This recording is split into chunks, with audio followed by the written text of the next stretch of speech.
Olá pessoal, meu nome é Rogério Canizaro, professor de Direito Civil e dando continuidade à disciplina Direito Civil, depois de Teoria Geral do Direito Civil, nós começamos hoje Teoria Geral das Obrigações. Vamos desenvolver esse curso aqui em torno de 12 aulas e a nossa primeira aula nós vamos apresentar o que seria uma obrigação.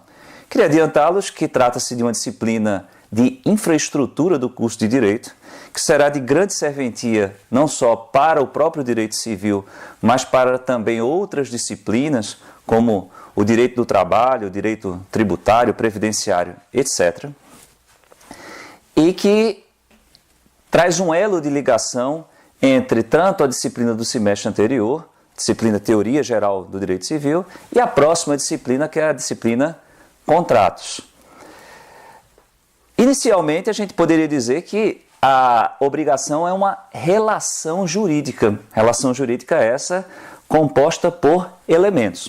A doutrina se encarrega de dizer que 4 ou 3 são os elementos da obrigação.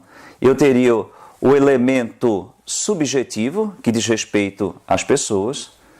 Nesse elemento subjetivo há 2 sujeitos, sujeito ativo e sujeito passivo. Sujeito ativo chamado aqui de credor e sujeito passivo chamado de devedor, eis porque 1 ou 2 elementos.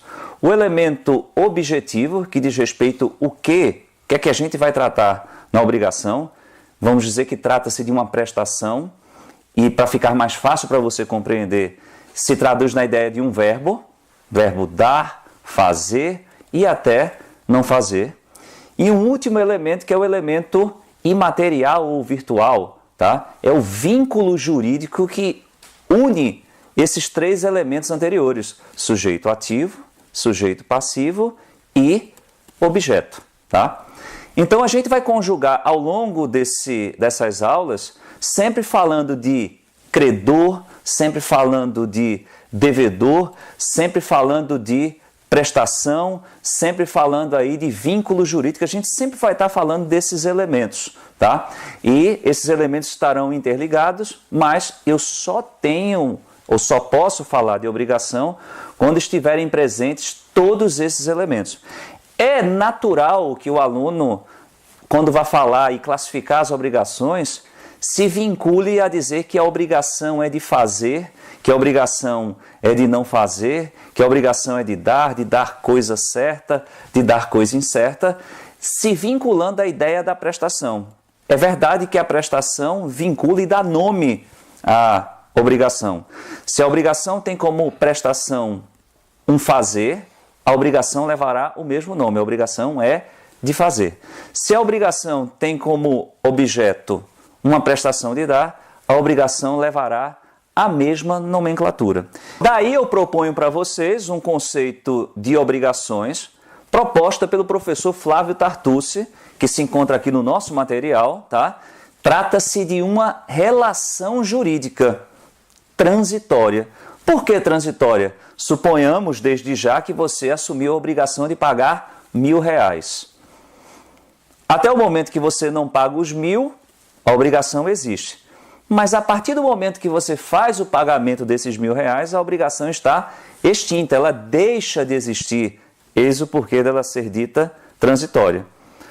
Relação jurídica essa desenvolvida entre um sujeito ativo, chamado aqui entre nós de credor, e um outro sujeito chamado de passivo, um outro sujeito passivo chamado de devedor, cujo objeto consiste numa prestação. Aquele verbo que eu falei para você, podendo ser positiva a prestação, de dar e de fazer, e podendo ser também negativa essa prestação, correspondendo ao que nós chamamos de obrigação de não fazer, no âmbito de direitos pessoais. A gente vai ver mais na frente que a relação jurídica obrigacional, ou tão somente a obrigação, vincula as pessoas de credor e de devedor. E, em regra geral, essas 2 pessoas, credor e devedor. Somente excepcionalmente a gente vai falar de alguém estranho a credor e devedor, mas daqui a pouco a gente conta essa história, tá? Então fica aí essa proposta de conceito do professor Flávio Tartucci, relação jurídica transitória entre um sujeito ativo, chamado de credor, e um outro sujeito, este passivo, chamado de devedor, cujo objeto consiste em uma prestação que pode ser positiva ou negativa no âmbito dos direitos pessoais. Lá na frente, cá comigo aqui também, nós vamos falar da contraposição aos direitos pessoais. Esses aí vinculam credor e devedor. A gente vai falar na próxima disciplina que vincula o comprador e o vendedor como contratantes do contrato de compra e venda.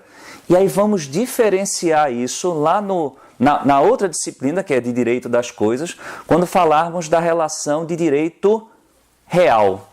E aí a gente muda a linha de raciocínio, desvinculando a figura de credor e de devedor, mas cada coisa no seu momento. E aí se pergunta, de onde surgem as obrigações?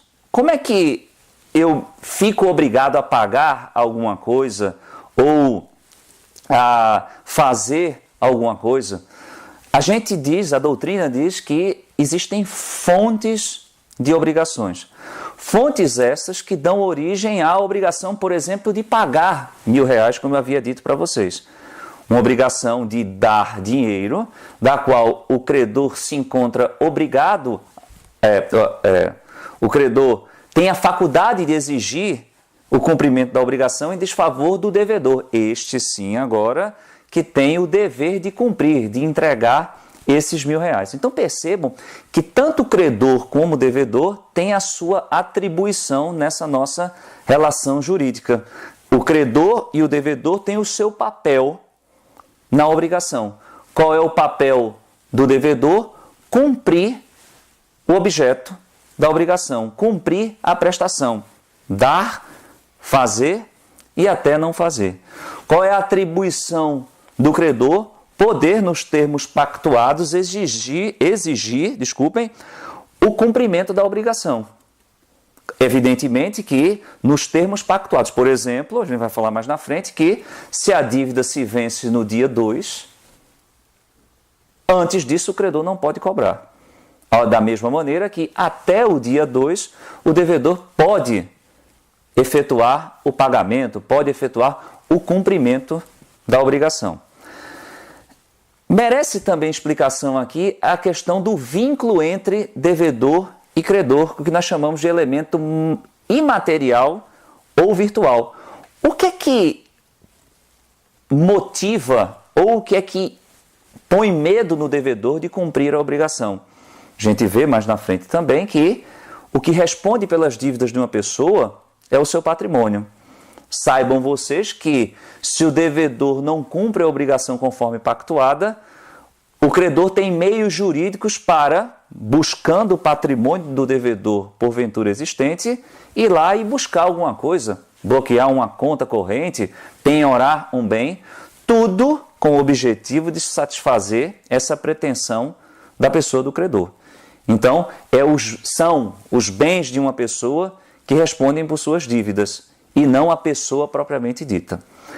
Dando continuidade aí e desenvolvendo esses elementos constitutivos da obrigação, faz-se necessário que você entenda como elas surgem.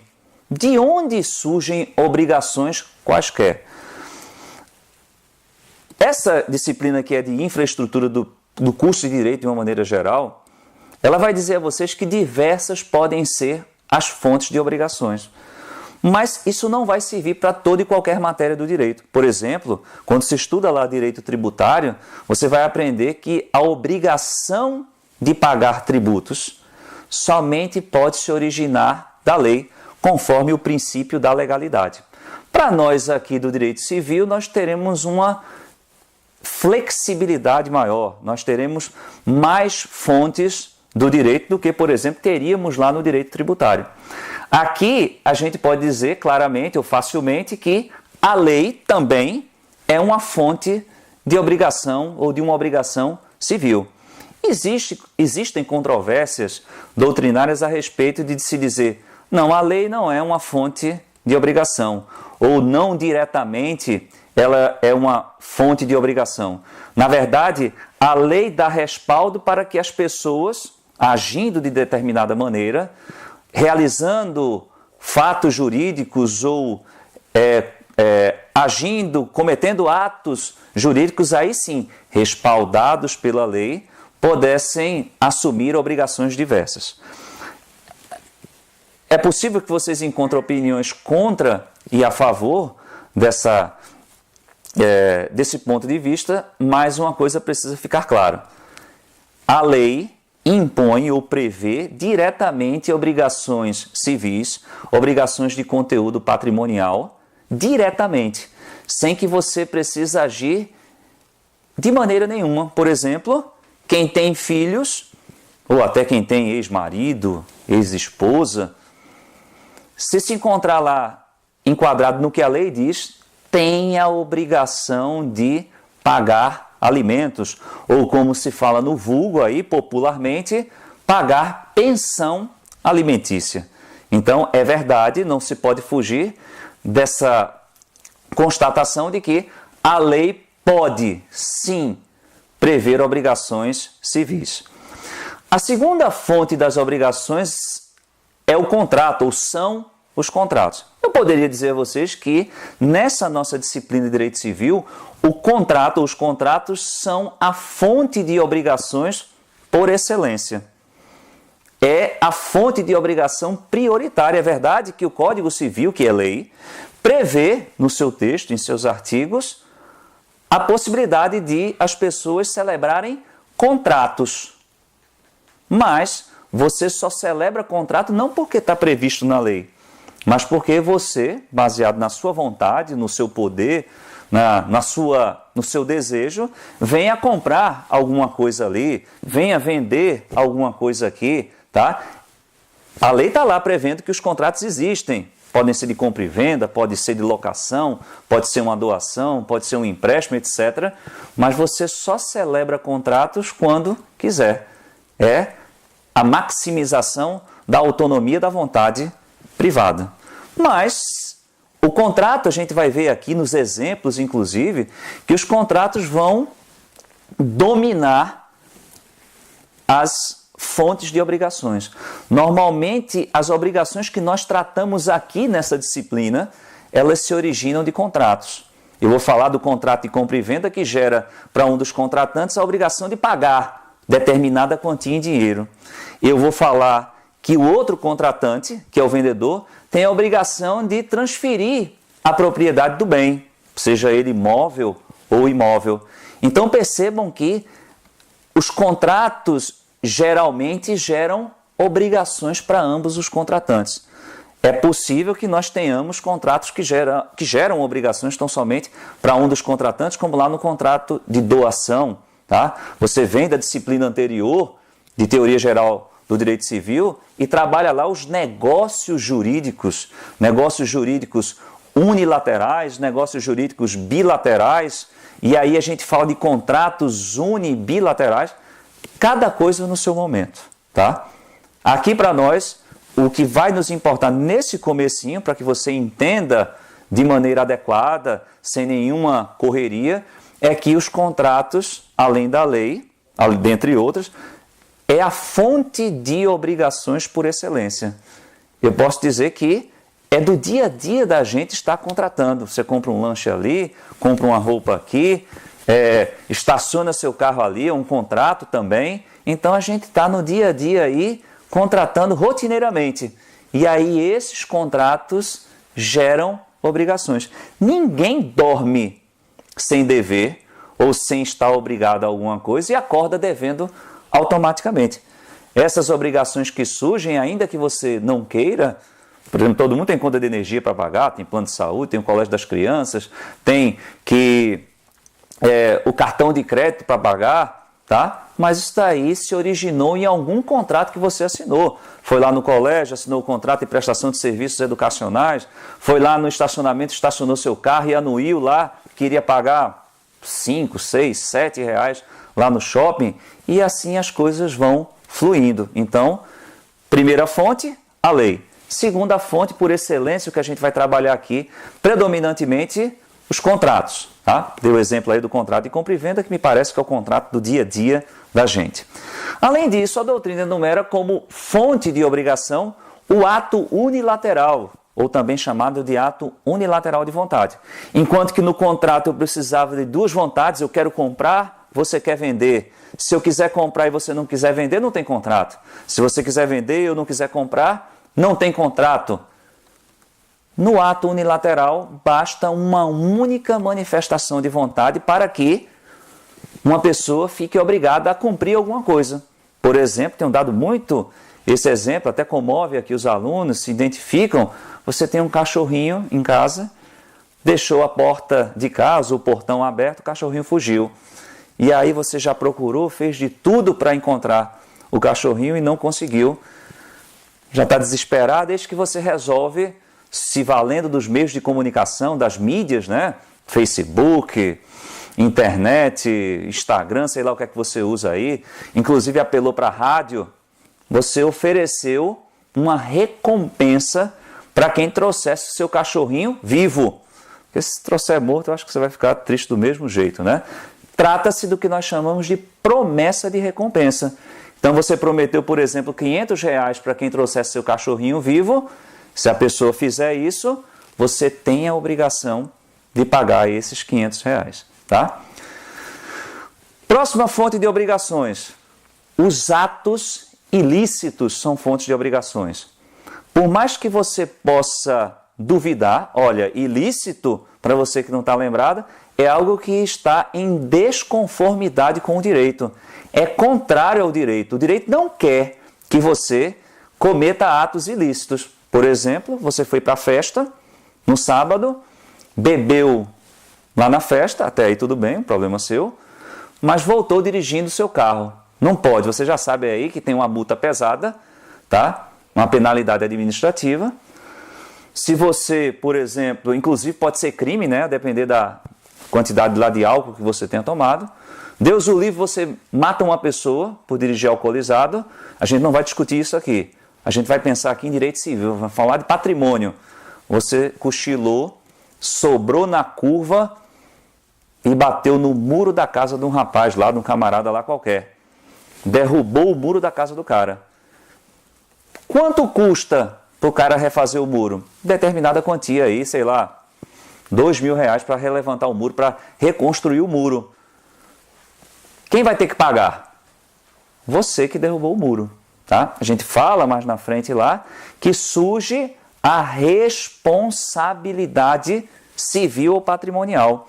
Responsabilidade vem da ideia de responder com o seu patrimônio. Num português mais simples, você precisa pagar o prejuízo. Então percebam que a lei, os contratos, os atos unilaterais, todos aí em conformidade com o que se espera de você, com o que o legislador espera de você. O legislador não vai dizer para você celebrar contrato que tenha como objeto algo ilícito. Mas, se você comete um erro, se você realiza ato ilícito, o aluno tem dificuldade de aceitar isso no primeiro momento. Ele acha que por ter cometido ato ilícito, eu não poderia ter uma obrigação se originando de algo que é contrário ao direito. Mas saibam que o Código Civil diz que aquele que comete ato ilícito tem o dever de indenizar. Voltando para o nosso exemplo, você sobrou na curva, cochilou lá, derrubou o muro da casa do rapaz, está obrigado a recompor o patrimônio dele. No meu exemplo, nós demos lá que você precisaria gastar R$2.000. E por último, a doutrina ainda enumera os títulos de crédito como fonte de obrigação. Tá?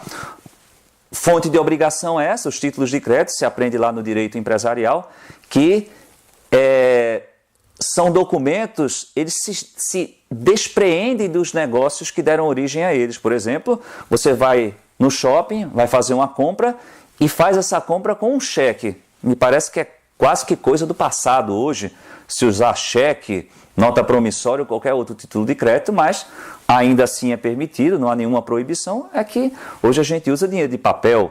Não, dinheiro de plástico. Tá? Usa cartão de crédito, usa cartão de débito, usa muito pouco dinheiro, usa muito pouco cheque. O cheque é um título de crédito e seria uma outra fonte de obrigação. E aí esse cheque, você já deve ter uma certa noção, esse cheque eu posso receber e passar para frente ao invés de depositar. Essa pessoa que recebeu passa para outra, aí esse último resolve depositar o cheque na sua respectiva conta corrente. Feitas essas considerações iniciais, a gente passa aí no assunto para falar da diferença entre obrigação e responsabilidade. Inicialmente a gente falou de obrigação. A obrigação surge, por exemplo, do contrato. Mas em que momento, a partir de que momento eu vou falar de responsabilidade?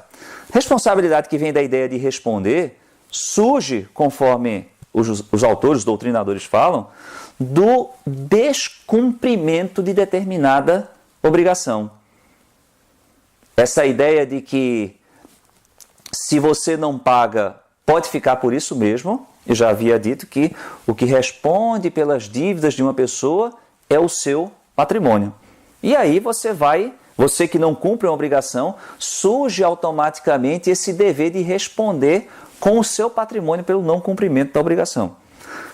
Existe aqui, decorre diretamente dessa disciplina, a de responsabilidade civil. Ora, eu comprei um carro a você, paguei o preço a você, você não entregou o carro, você não cumpriu sua parte no combinado.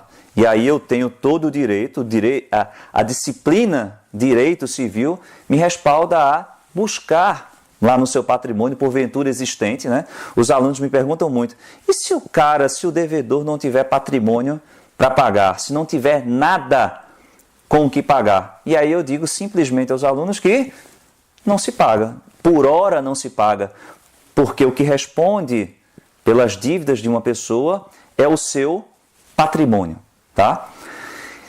Mas o que as provas gostam, os livros gostam, é de perguntar, será que se pode falar de dívida ou de obrigação sem responsabilidade? Será que se pode falar de responsabilidade sem obrigação? A resposta para as duas perguntas é sim. E aí vamos responder cada uma delas separadamente. Primeira pergunta, será que é possível ter obrigação sem responsabilidade? Será que eu posso ter assumido uma obrigação qualquer sem que depois o credor possa vir me cobrar? A regra não é essa. A gente vai ver mais na frente que, dentre outras classificações das obrigações, as obrigações se dividem em civis, que a gente vai chamar de exigíveis, cobráveis, que é a tônica de toda essa disciplina. É dizer que o que você assume tem de pagar, e se você não pagar, o credor pode cobrar. Mas existirão algumas pouquíssimas obrigações que carecem desse atributo de serem cobradas, de serem, como nós chamamos aqui, exigíveis. Por exemplo, na disciplina anterior, vocês viram e falaram de prescrição e decadência.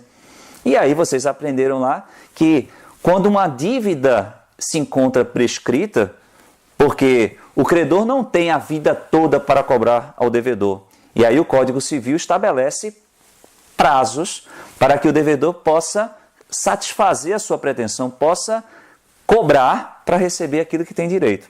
E aí o Código estabelece lá prazos de 1, 2, 3, 4, 5 e até também 10 anos.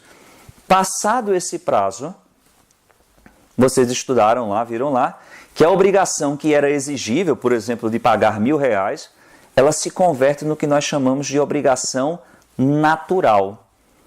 Como assim obrigação natural? A obrigação natural é uma obrigação que, do ponto de vista do plano da existência, a gente pode dizer, existe. Entretanto, essa obrigação que existe, ela carece do atributo da exigibilidade. O que significa? Se você for ao judiciário, por exemplo, cobrar, o juiz vai dizer que você não pode mais fazê-lo porque a dívida está prescrita. Trazendo aqui para o que nos interessa, a dívida antes da prescrição ela era uma dívida exigível. A obrigação de pagar R$1.000 ela era cobrável. Se você fosse antes do prazo ao judiciário, o judiciário dizia, você tem razão.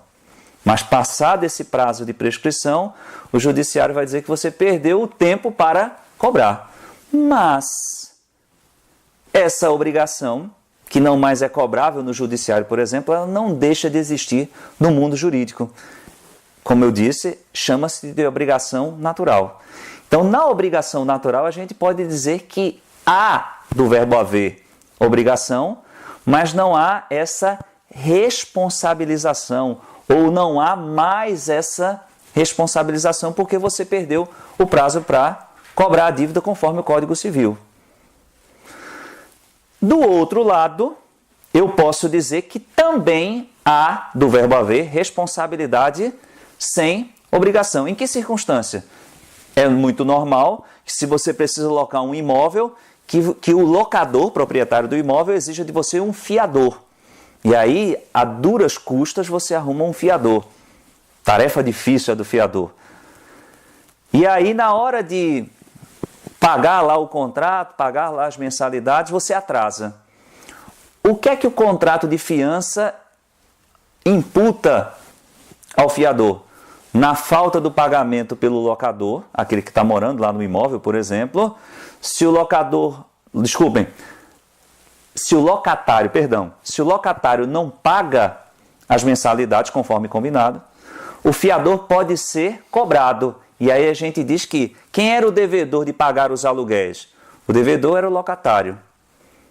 Mas se o locatário não paga, eu posso responsabilizar o fiador. Então a gente diz que, no primeiro caso, existe obrigação sem haver responsabilidade. Ou seja, existe uma dívida, mas que eu não posso cobrar. Exemplo clássico, obrigação natural, por exemplo, uma dívida prescrita. Tá? As obrigações naturais são inexigíveis. A obrigação sem responsabilidade, por exemplo, dentre outros, a dívida prescrita. Eu posso dizer que há responsabilidade sem que haja obrigação no caso da fiança, no caso do fiador. O fiador é responsável, mas não é devedor. Espero que vocês tenham gostado da aula e a gente fica por aqui. Até a próxima.